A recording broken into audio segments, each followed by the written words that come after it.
Hello. Today I want to return to looking at kicks, and it's not something we've looked at for a while. And I want to begin not with there's a few things that we need to, well, there's tons of things that we need to look at around kicks. We can only do so much in any one lesson. We can only build at a set pace. I know people can't absorb all the information all at once, and it takes time. Oh, trash. But I want to begin with like a really simple kick, and I've talked about the idea of the natural set before, and the natural set is a set of movements that are defined by being very simple. They're not easy to do. They're sophisticated in the way that they function, like all of Yiquan is, but they're simple in terms of their use of Yiquan principles, and for that reason we consider them to be prior to what we call the cultural sets, which are very task specific. And what defines the natural set is it's just release of force, and then basically a limb comes out. So this is one, like this, hitting up, hitting out like this. The more you have to start, for example, say you're going to do a side kick, bending the knee in and using slightly more complex principles of combining different forms of Farley, the more it moves away from the natural set. So I want to begin with this posture first. It's one of the most common ones you see in Yiquan, really, for this reason that it's a very natural movement where you just release force off the spot like that. Not that everyone can really release force with their legs. It's quite an advanced skill in Yiquan, but nevertheless you can use these techniques without being like top level in terms of energy release from the legs. You can still start using them functionally, even at a kind of more basic level of achievement with these skills. So the first thing to say about this posture is there's a difference between hitting out straight like that and what we want, which is hitting up a little bit more like this. And there's a little bit of as if you were going to kick a football, there is a little bit of knee work in it, where it just, as it lifts like that, then opens up like that. Remember, we can call this idea storing force, that the knee is bent so it can open into the kick. And then there's a difference in the way that it hits, and this is the really difficult thing. And I know myself, like I do these full contacts on the long bag, but then I've seen other people do them and immediately injure their leg. And the difference is in how the leg is structured. We have to follow our Yiquan principles to the letter with this posture. So if the leg is straight like that and we just kick out like that, this is it's like the absolute classic, perfect example of what Wang Shenjai calls brittle force. That when you hit, the structure of the leg is not strong enough to take the impact, particularly if you hit with like real force like I do. So you've got to change it so that it's curved like that. I hope you can see that. I don't know what the best angle is. So that it's curved when it hits, just like with the straight but not straight punch.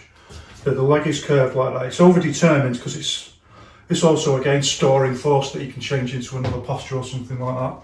1, 1, 2, 1, 2, whatever it is you want to do. So it's overdetermined, but the actual structure for the hit has got to be this kind of crooked line.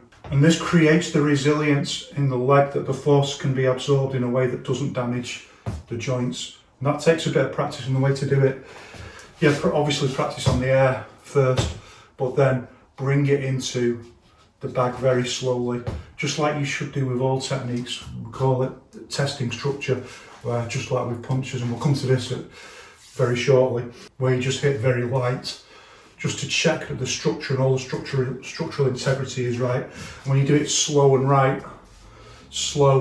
and just check, you can really feel everything in the body somatically, like you can feel the way the structure is functioning in exactly the same way we do this with the leg like that, just hitting the bag very light.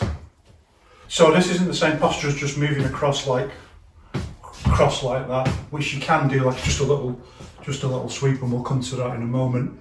And it's not the same as this kind of oblique kick like that. It's not the same posture. It's just like if we do it from the front, like it's just lift up like into the kick like that.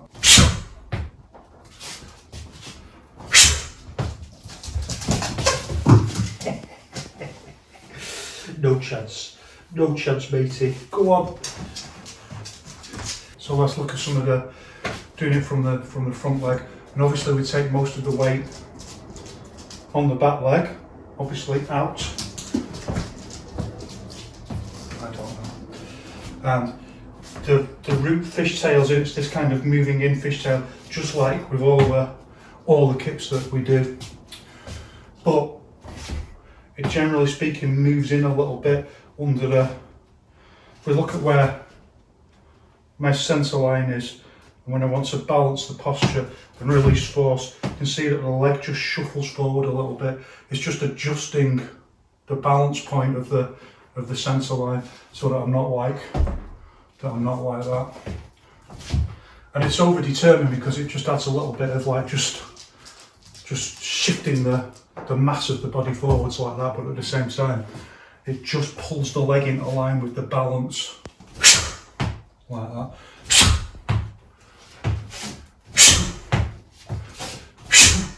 Like that. And we kick up and look at the posture, it kicks up like that, so it doesn't kick across like that. It's just lifting the leg. And what this does, well, it does multiple different things. Changes the angle of the structure, and this is one of the things that makes it resilient for the hit.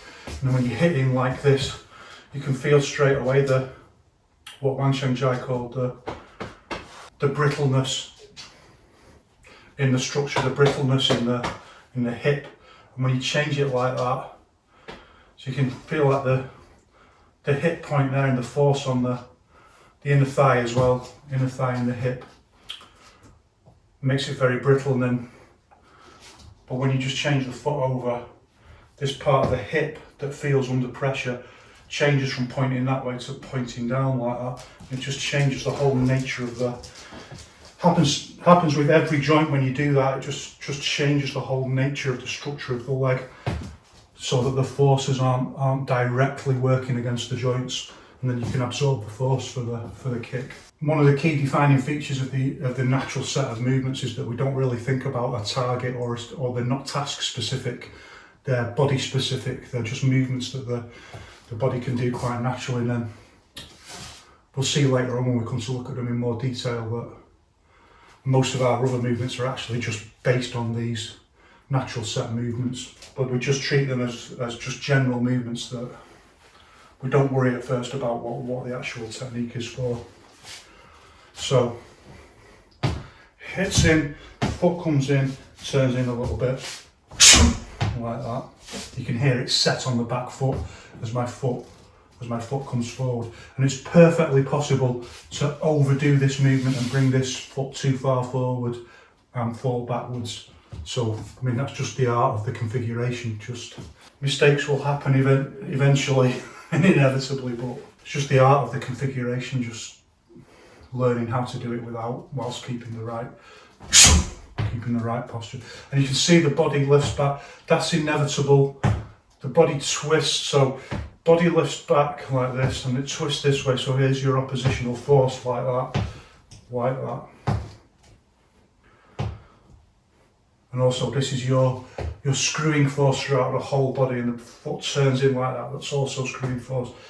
And twist like that. And this posture uses closing. So we've talked about opening and closing up and down. Very recently talked about postural expansion. And this is closing because the hips are going close together like that. And you twist back a little bit like that. And it's exactly the kind of posture you would see a footballer do, for exactly the same reason that this is how the average human form naturally just generates force for this kind of posture. The other thing that we need to think about is the lift up off the floor that we use. Like I talked about, this idea of like Farley from the feet, that there's like a little bit of an explosion explosion up, and sometimes that's using the front foot to ping up off the floor like that, and we'll look at some examples in a minute. And you would think it would be like this, and it's like a little bit like that, but most of it is off the back leg, and the weight's got to come up so you can just, like, it's structurally integrated together as one movement, that as you release force up from the back leg, that allows you to shift your weight up, and that allows you to shift the foot forward and just fishtail it in like that. So the emphasis is on the back foot. So if you try to do the explosive movement off the floor with the front foot, you can't really, you feel straight away you can't get it. That's the sort of thing you would do, for example, if you were using this defensively and someone's throwing a kick and you stop the kick like that. In that case, you use the explosive movement off the front, and you can feel it when you practice it, that's much faster. There's a tiny little gap when you do it like that. There's a tiny little gap because we're using compound Farley, the push up off the back leg, and then the Farley around the twisting axis like that. And I've talked about this idea of a twisting axis before. The bottom half is going that way, and the top half, bottom half is going that way, top half is going that way, and that's very characteristic of closing by definition, because the hips are moving close together like that. You can feel that is a slightly longer movement because it's compounded 1, 2 into the movement, whereas if we're just doing it defensively, we erase this part of the movement. We practice like that, and we practice these movements separately and drill them in like that. So this defensive movement, we usually just practice it, just moving forward, moving back like that, and you feel that it's just faster just to spring up off the floor with the foot like that, spring up into the movement. But when we change it into this hit, it's got to be this compound Farley. So the spring up off the floor lifts all the weight up off the floor. That allows you then in a split second to fishtail the heel forward and just to shift all the body weight forward, and then it merges into the Farley round the axis for the kick. So again, like that. Just hit up like that. Hit up rather than in like that. Now we can do that movement, and these are the principle that the strength of the technique is very much dependent on the strength of the target. So there's loads of little techniques that we can do when someone is just stepping or moving, or they look like their front leg is light, and this is one of them where we can just hit across this way like that, and just sweep the leg of someone's stepping that way. And again, we can do it in these two different ways, where we can just spring up off the front foot like that. Usually the spring is a little bit less, so if we want to do this posture, we can spring up and the foot can be down and then change. But if we want to go straight into just a little sweep like that, we don't want to go down and then out again like that. We just want to come out like that and hit. So the spring up is like tiny like that. And we just like that. And the routing now changes in the way that we do that posture compared to this. So if this one is up, fishtail and shift forward, you can see that with this the back leg actually comes closer and across. So if this is my basic stance, this foot is actually going to come forward and across like that to cross the posture like that. It's a very similar sort of movement. When you do it slowly like that, I have to jump up like that. But when you do it fast, just the movement itself can just pull the leg across without having to jump. And that's one of the reasons why you do it like it, because it's a defensive move. We don't want the compound Farley. It's not fast enough. We just spot and we just go like that. So if we're doing this posture, like If we're doing this posture like that, then the movement very much begins on the back leg with the explosive movement into the far leg. But even with this posture, if we change it defensively so that the movement begins on the front foot, and these are not difficult things to grasp by any means, you just practice, like I say, just practice in drills, in line drills, and they just become second nature.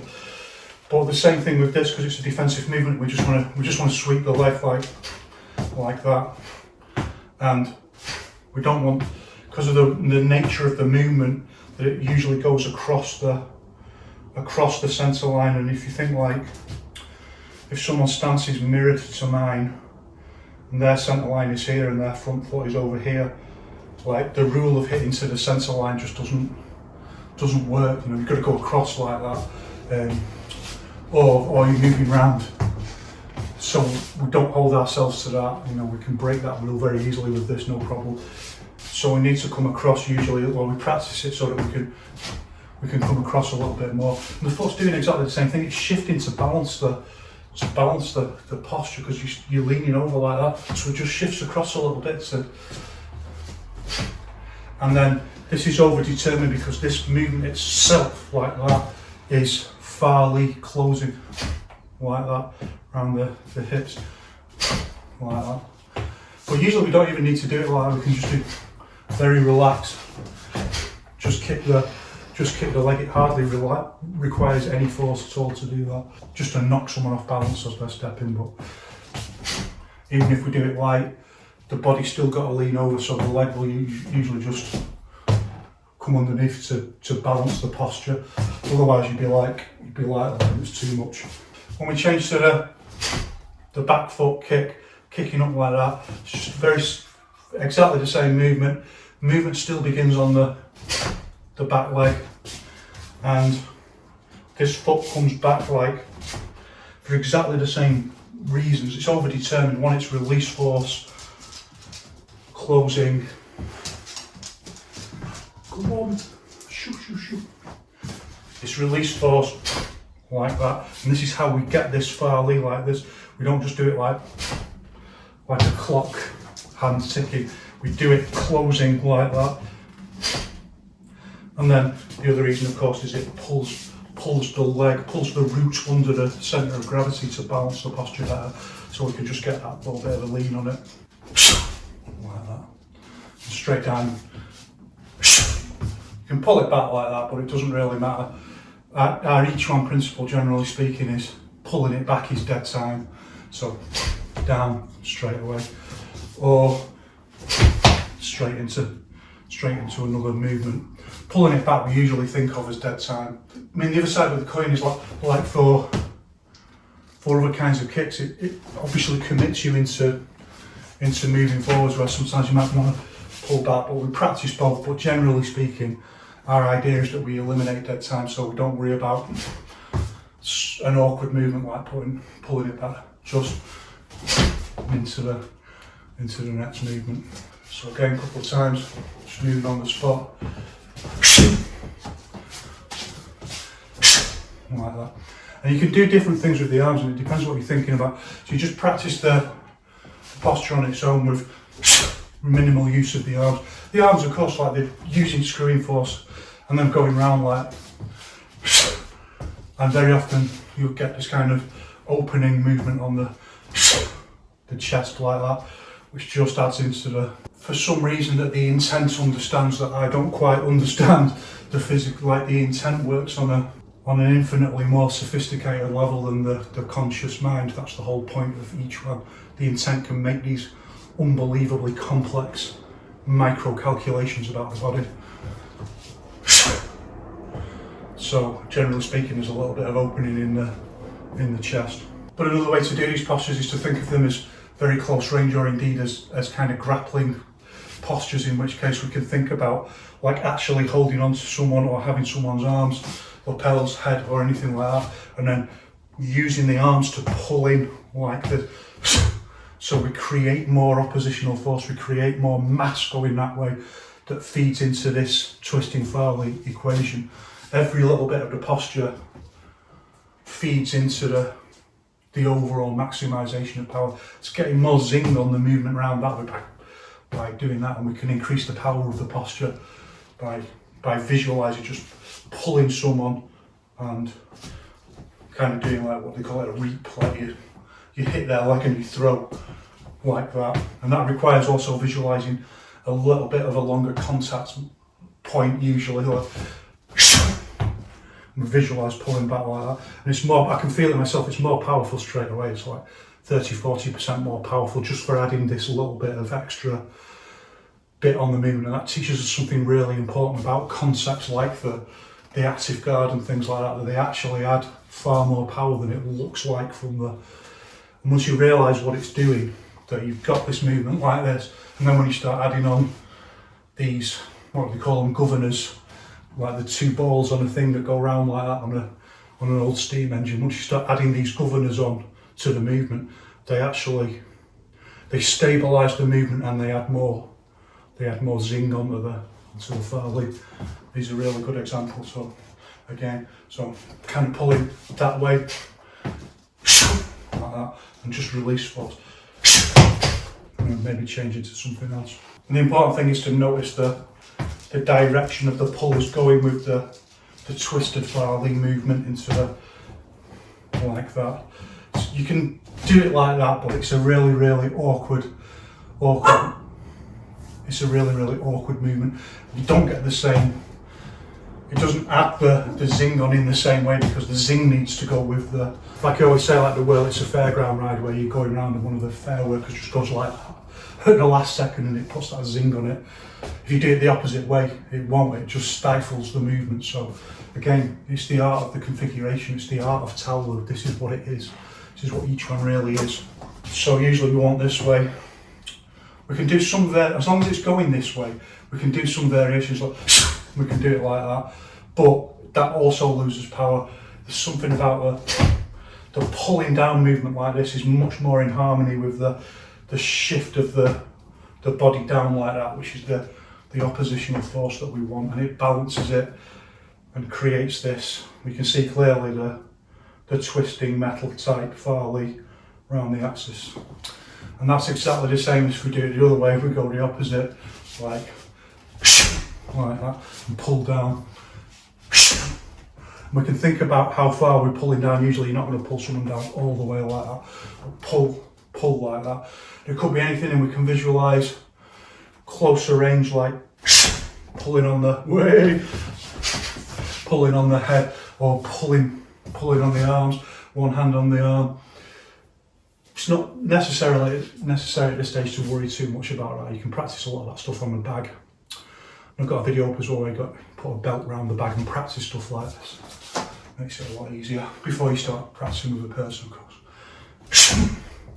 And these postures are like, they're genuinely not conducive to sport, because the target is very much around the knee area, and there's really no way of doing that. Like, you can do it like the sporting version like that, but to do it with Farley, by definition Farley is explosive. Idiomatically it's an explosive movement, so it's a dangerous thing to do. And people say to me sometimes, like, when you're sparring and stuff, why don't you release force more? And I think it's too dangerous. It's just too dangerous to do that. There's loads of points where someone's got a guard up or something like that, and you could just release force into the guard, and but it's going to cause damage. It's actually going to cause proper damage, and we don't want that in training. It's what bags are for, and pads and things like that. These kinds of movements are very similar. You can't just kick someone's knee like this. It's just, so again, a couple more times. So like that, and then down into the. We just use the somatic timing to relax down into the movement.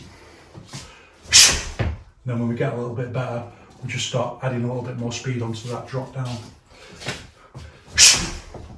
so that the leg's not just stuck up. So this posture is a version of what we call the tick kick, right away like that. Usually the tick kick, when it's done in Sandar, it's the heel just clips the floor like that into the hip. That's more commonly what we call the tick kick in Sandar. But this is this is a version of it, and we erase the little clip of the heel on the floor for whatever that's for. I don't know. So it's called a tip kick, and this by definition we just call it a flat leg sweep like that, or an instep sweep, one or the other, whatever, like that. It doesn't come too far over, so again, it's still using. These are both still using hip and stop, because it's perfectly possible to swing the leg right. Well, not for everyone it is, and I have to say without doing themselves a mischief. And it's perfectly possible to swing the leg right over like that. So again, we start seeing the principles of each one and how they function, and the genius of them as well. That well, actually, we don't want to overswing like that, particularly if we're going to miss. We're going to miss, and then we've got to get back into the movement. We want it to go yay far, but no further, like that. And again, we can do this kind of movement with the arm, but usually, if we're going to use this kind of sweep, it's usually on a step or something like that, rather than if we're actually close range. It's one of the benefits of the posture going up like that. It can be a drawback or a benefit, but closer range, because it's going up, it has less. It's better for hitting something closer. Whereas if you're very close range and you do this, then you may be hitting the outside of their leg or something like that. It doesn't have the same usefulness. But if we're just spotting the step, we just want to do a flat sweep like that, then usually, that's at a longer range. But we can use the same principle of just getting a little bit of zing on like that. But we don't want too much, obviously, because it takes the guard away. So we transform that into just a little bit of a movement into the arms like that. So, and just get a flat sweep across, and it stops no further than the. Usually not even that anyway. Usually just stop it at wherever the leg is. If it's too far, we usually don't. You better have gone for something else, or another kick that we'll look at in a minute. So, but if the leg's just there, or they just step in, and just go for the. And you just put. This is mostly in the shoulders. This is mostly the somatic bounce in the shoulders, just to create the oppositional force. We've looked at it like that before, but now we're using it. It's going for an opposite movement, rather than that like that. Rather than opening, now we're using it for closing. So we just get that little movement in the or front leg.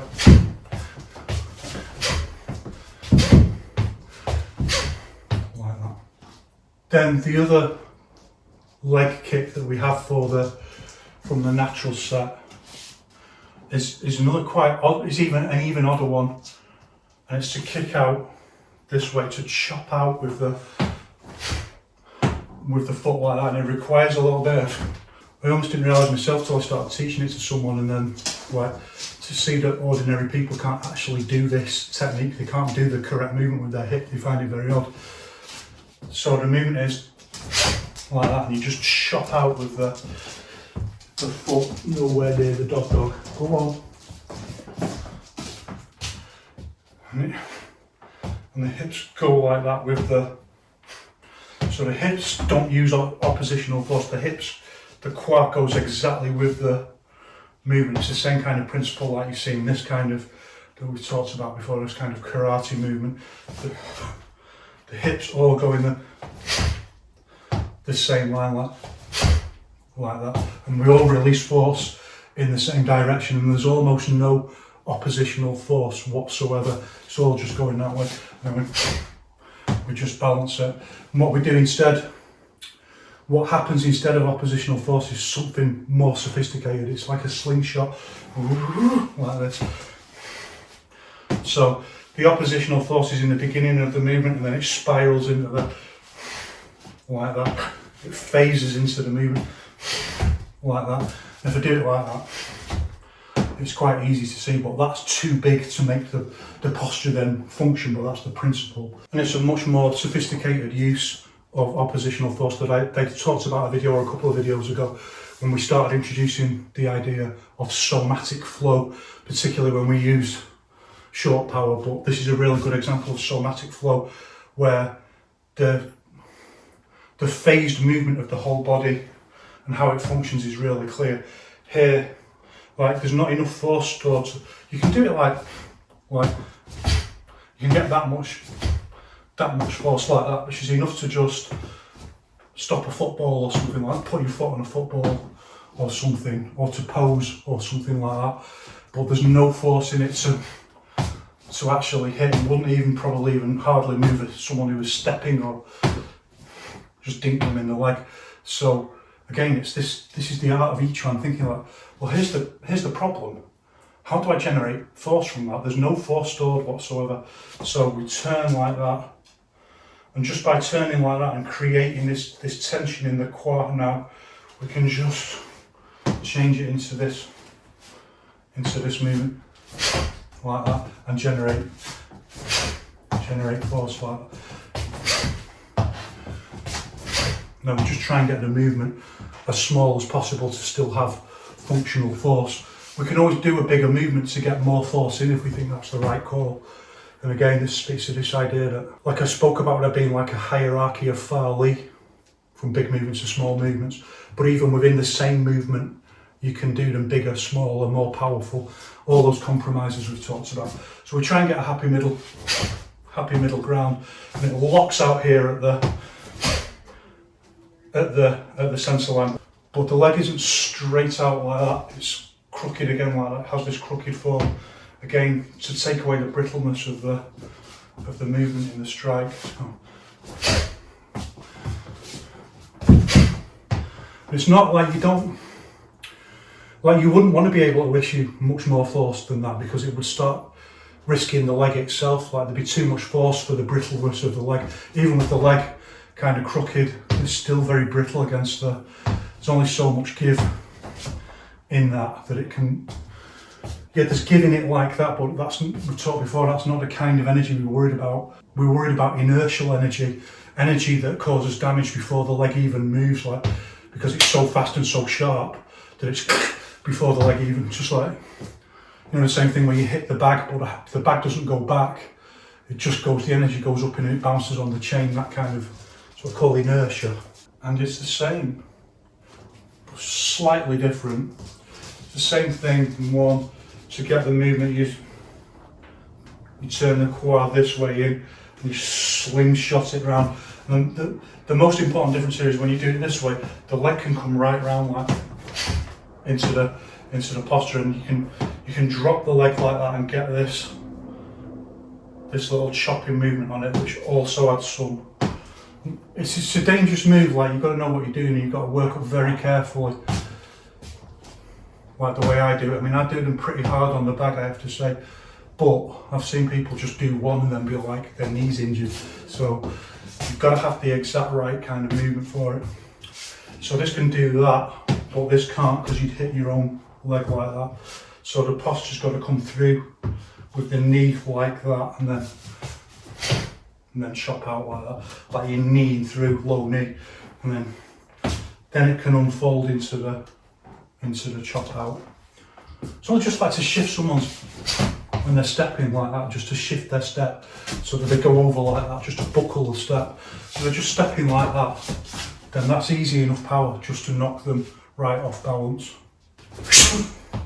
And there's another difference with the back leg in that with the front leg, such oppositional force as there is in the beginning of the movement, and then everything just goes in the same direction like that. And that's how you get the power on it. But when we do the back leg, it comes through like this, you can get a little bit of oppositional movement on the shoulder. And it seems counterintuitive, but it's just the laws of physics, that there's different ways of creating momentum and then short, sharp power. Sometimes everything goes in the same direction, and sometimes things go in opposite directions. They're all just different kinds of Fa Li, and just different, like, task-specific micro adjustments that the intention makes.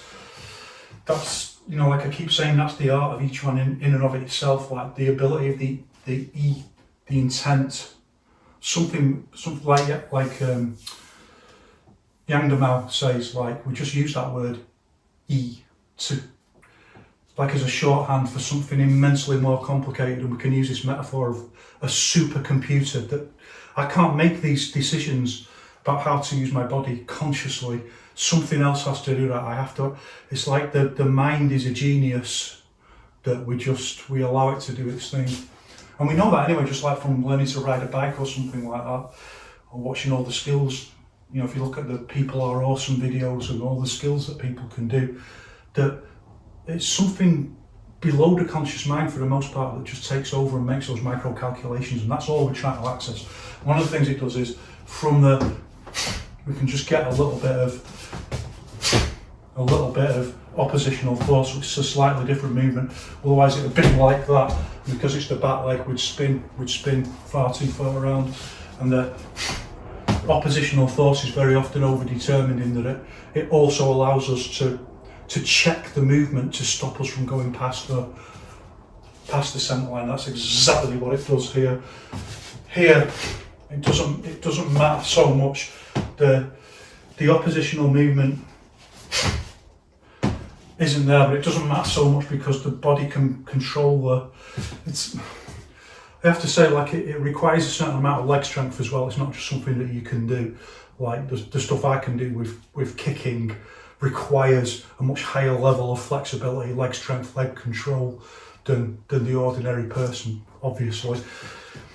And when I say leg strength, it's a different kind of leg strength from the leg strength that people doing weights. It's like a special kind of functional leg strength that teaches you how to relax and use your legs, that we develop through Wushu and Yiquan training. So we can stop it like that because the movement itself isn't powerful enough to swing the body around. But here it is powerful enough to swing the body around just by the nature of the movement, just by the little bit of the extra, and just the fact that when we hit the hip point there's so much space left. Like the natural hip and stop point is there. I can feel it when the heels just go in line and the posture sets, it's there, and that's too far across. So when we use a little bit of oppositional force and the legs are going that way and the body's going that way, with our oppositional twisting farly around the axis, it forces the posture to reach the hit and stop point sooner, just checks the power of the posture, like that, and hit out like that.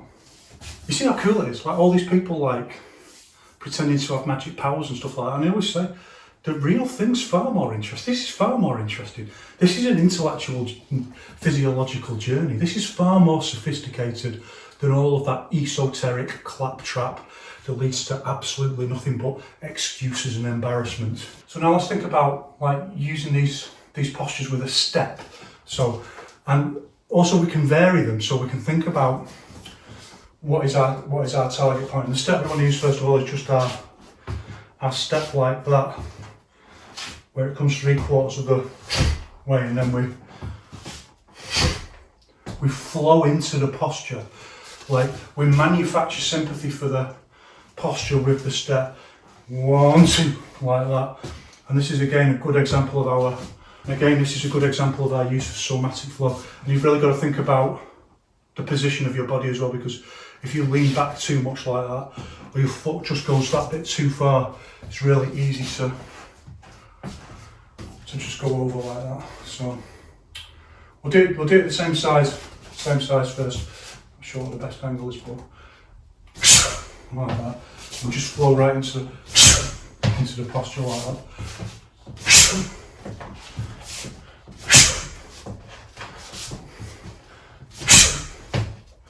I can feel myself as I do them. Like they're not all ideally perfect, and nothing ever is. There's always little variations.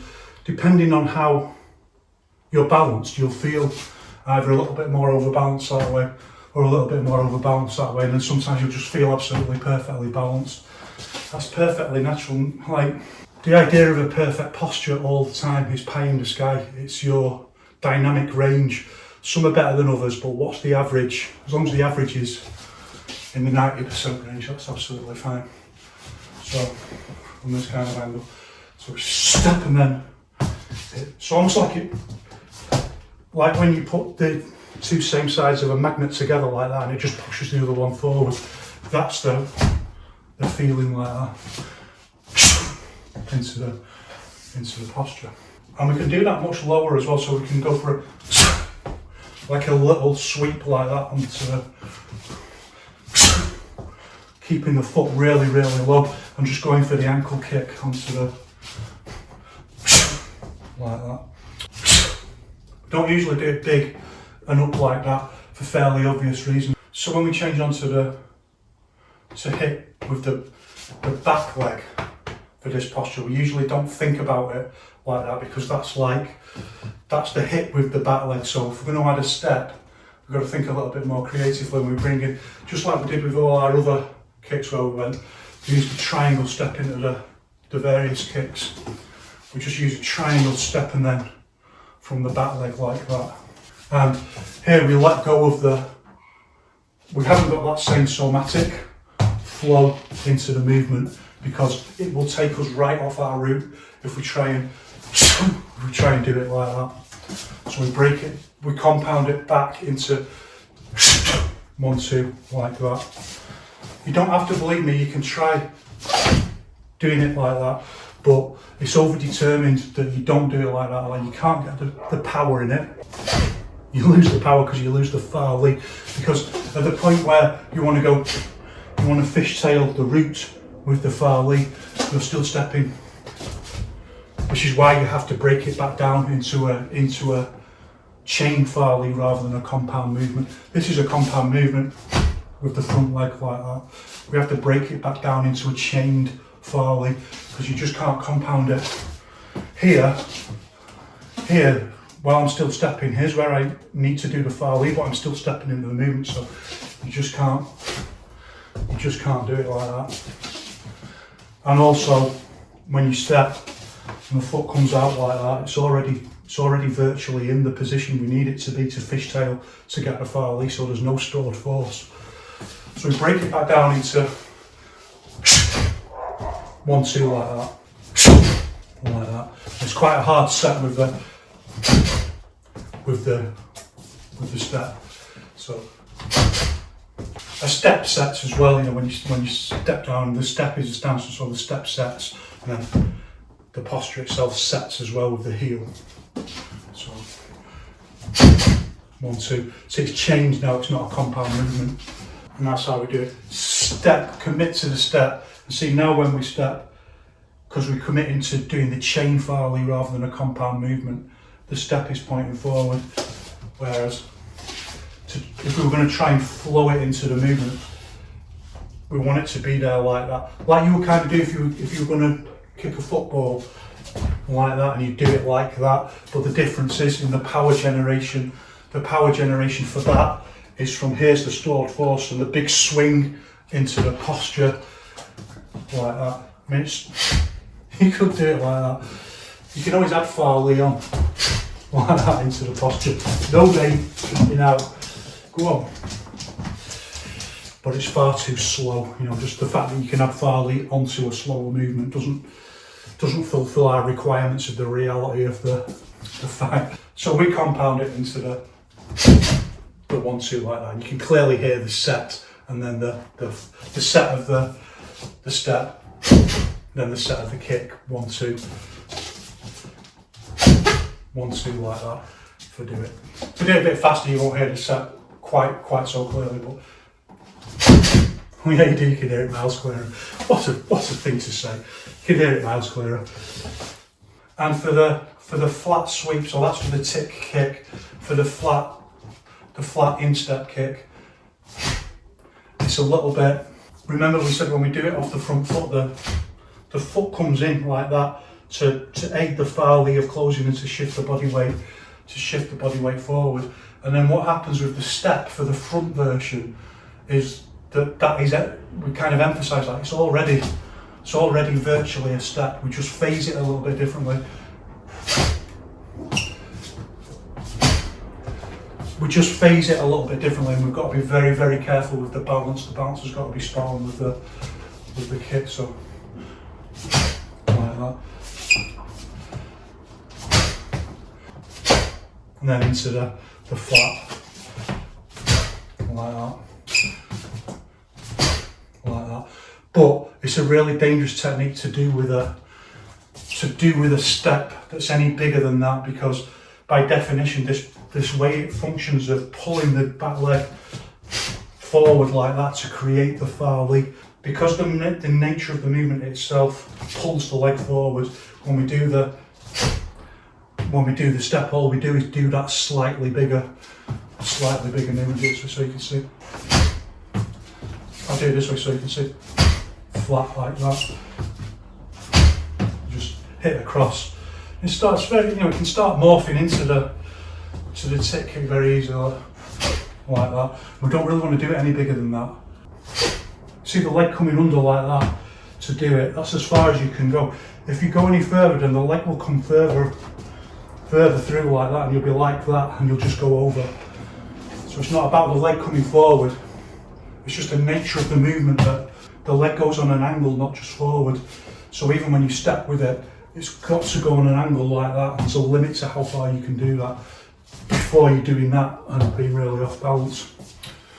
If we want to do it with a bigger step, you've got to really break it down into a proper chained movement. And the first technique has got to be to bring the leg flat like that, and then go into the movement, just like we did with the back leg for the tick kick. And there's a reason for that, and that's that we're basically doing the same posture now. So we're basically doing the back leg, we're basically doing that posture, but we're just foreshortening it into just this, like that, into the flat, like that.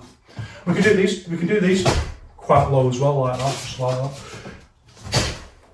And then the danger here is we've got both our feet together like that for one thing, and we've got to go round like that, which puts a strain on the structure of the leg for the hip point.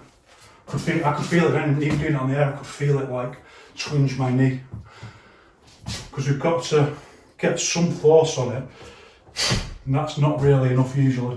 You want a little bit of a, and as it comes out, it straightens the knee too much, like that. Just the way the posture is being held in by the core, like that, is fat. It makes the leg too brittle. These are things like you have to feel them rather than have them explained. If you have to do a posture that's this awkward, usually you don't. You'd usually do something else, change to some other. Ideally, like because of the balance and the range, something that brings the leg up like that would be much better.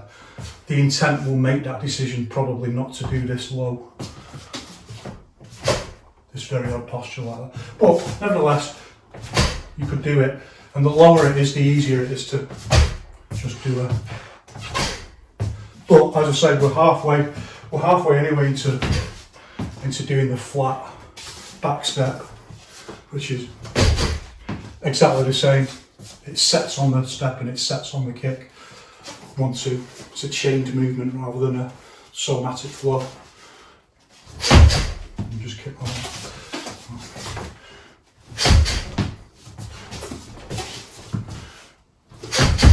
Kick like that.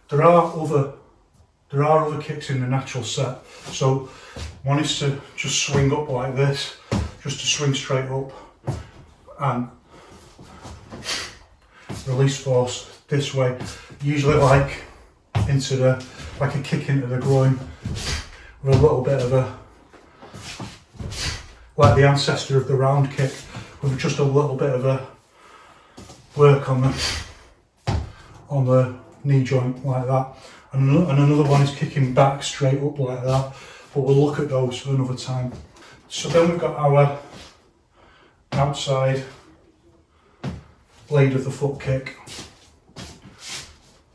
We just call it a flat chop like that with the foot, flat chop.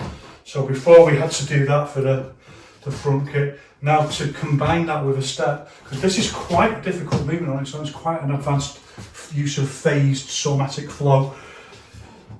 With a step it starts getting a little bit more, oh, you could see then, because it's a very slippy floor, the danger of the posture itself pulling the back leg too far forward. So, got to really think about the balance, the correct balance of the body, and you want that as well. Like, ideally, you don't want to be able to perfectly balance it at the hit and stop point. After a second, your balance should take you forwards. If it doesn't, then it means that you're too far back. If you can balance it perfectly at the hit and stop point, although it looks super duper cool, it means that your weight is too far back. You want the weight just slightly forward, so that after holding it, it just drops down like that after half a second. That's what you want. Otherwise, it means that when you did this, your weight was too far back, and that means your weight is too far over your front foot. And when you do that with force, like that, you can just throw yourself, like I nearly went in before, you can just throw yourself backwards. So, and as we step in, we're already going into the movement. This is again another good example of somatic flow, like that, into the posture. Be really careful on this floor, it's so slippy. So, like that. And the energy of the posture itself pulls the back leg forward on the root. It's moving forward like that. So on a slippy floor like this, if your balance isn't forward with the posture a bit, if it's back like that, you've got nothing to prevent yourself from going backwards and falling over. So again, and chopping. So just fall down at the end, that's what you want. That means your balance is forward. Even though it looks a little bit clumsier, yeah, you can try and hold it for a little bit longer, but it means your balance is wrong, so you want it down like that. Controlled but leaning forwards. So again, another way. So as you step, you're already going into this movement like that. It's an advanced movement, there's no question about it, it's an advanced movement. And not everyone can do it. It takes, well, I've never met anyone who could just do it anyway. Usually takes years and years and years to get it right. Release force. Like that, just chop out. Again, keeping the leg, like it looks intuitively like you would damage your leg. And when I get on the longer bag, you'll see that I can do it with real force on the bag, no problem. And that's just this, it's the way that the leg is springy, it has this kind of springy structure to it, straight but not straight, that allows it to absorb all the dangerous force and just get enough force into the hip point. So then next we want to think about 1, 2. And you can see here clearly this is like if you were going to knee through. It's got to come through like the knee and then open up into the blade of the foot chop. 1, 2. We can get a little bit of slingshot round like that into the posture if we do it right, like that. But you can hear again, it's because you can hear the sets so clearly that it's chain file. It's not a compound movement anymore. So the step and the posture are separate. 1, 2, 1, 2. It's not like a compound movement. You could do it like with a kick, with a jump like that. Maybe we can look at that in a minute. 1, 2, kick out. It doesn't have to be super powerful. It's just to chop out someone's foot while they're taking a step. That's all. While they're taking a step, just chop at the knee, take the step. It might, if it catches the knee on an odd angle, it might cause a little bit of damage, but just to take the leg out like that. Other way. You see the fall forward, that indicates that the balance is correct. Even though it looks clumsier, even though it would be far cooler just to hold your leg out at a hit and stop point, nevertheless, you want it to fall forward. Like that. It's a posture you commit to. There's no point in thinking like, I want to hit and pull back like that. You've got to commit to the posture to get the power into it. If you commit, you're going to go forward. And then like I did before, you can jump with these postures. And I know people make up stupid rules like you can't jump and things like that. Your feet must be rooted to the earth at all times.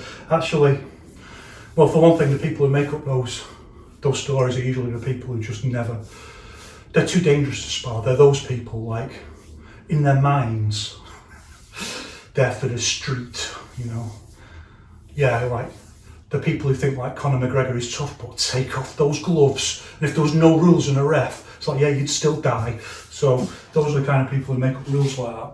But it is quite athletic to do them with jumps. And you usually find anyway, if you film yourself hitting the bag with power, if you've got good Yiquan structure, you'll see that you leave the floor all the time. It's part of the nature of the movement. And it actually aids Fa because it takes away the intent does it.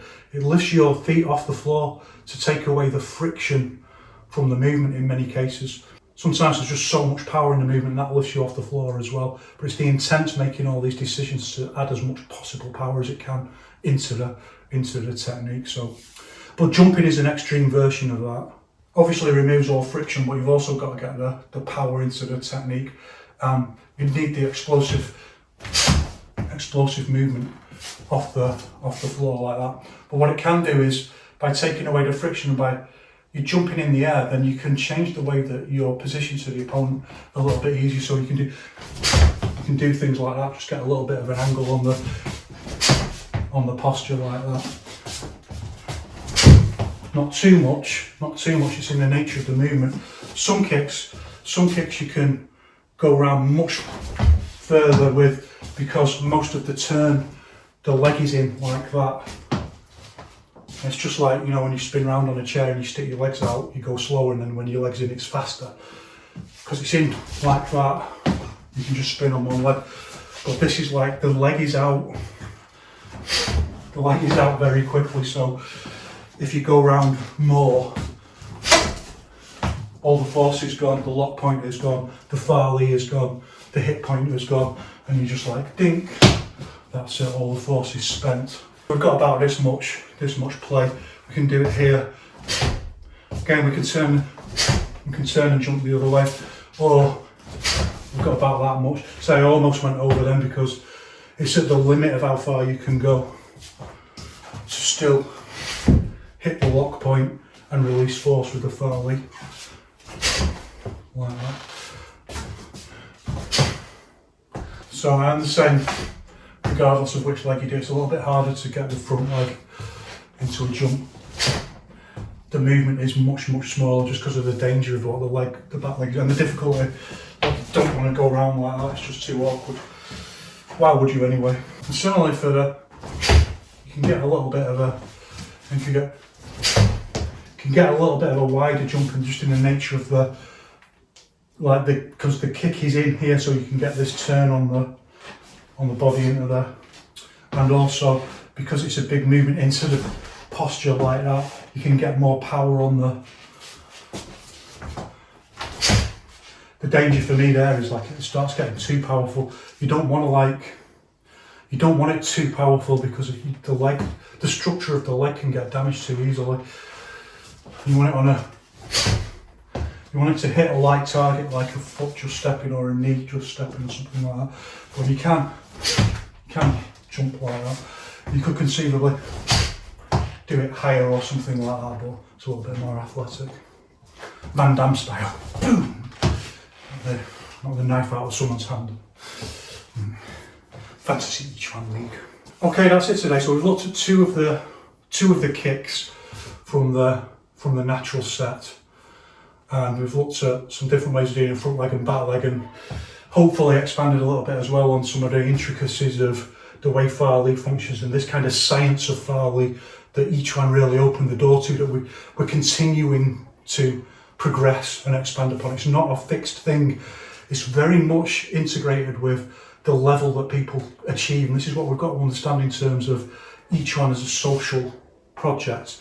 Like you can go and find plenty of videos of the old Yiquan people practicing kicks like that, but it's the same with any sport. It's like if you think of something like ice skating or something like that, that as each generation builds on the previous generation, and you can get to that point sooner, and you can start thinking about how to do different things and make them more sophisticated. That's the process that's going on in Yiquan all the time. So our understanding of how Fa works and the science of Fa and how it all links together in this generation has become really quite a very sophisticated, something that we can start saying really is very much like the science of Chinese wushu. And that's the stuff that I've been presenting here. So I hope today's lesson was useful. Be really, really careful practicing these kicks. They're all massive injury risks. Well, I'm just demonstrating, I'm not telling people to practice them. They're all massive injury risks, and also they're dangerous to do against an opponent as well, so you've got to really know what you're doing. When you are practicing things like this in sparring, just keep it nice and light and just go for these sides of the legs. And you can still knock someone over, and that still can be quite dangerous, but you'll see how useful they are, just little dinks like that. If you go and watch videos of me sparring, you'll see I do it all the time. Just little dinks like that. They don't work against everyone, but they're useful little techniques to have in your arsenal. And if you do progress to doing them on the bag, nice and light, nice and light. The most important thing is to get the correct consistency of springiness in the leg, the triangular force, as Wang Xianjai calls it. Without that, you can get injured really, really easy just with the first one. Whatever you do, don't just boot the bag first off. You'll be out for months. Okay, well then that's it for today. Thanks very much for watching as ever. I can't tell you how much I appreciate that there is at least some interest in the stuff that I'm talking about. And I'll see you in the next one. One love.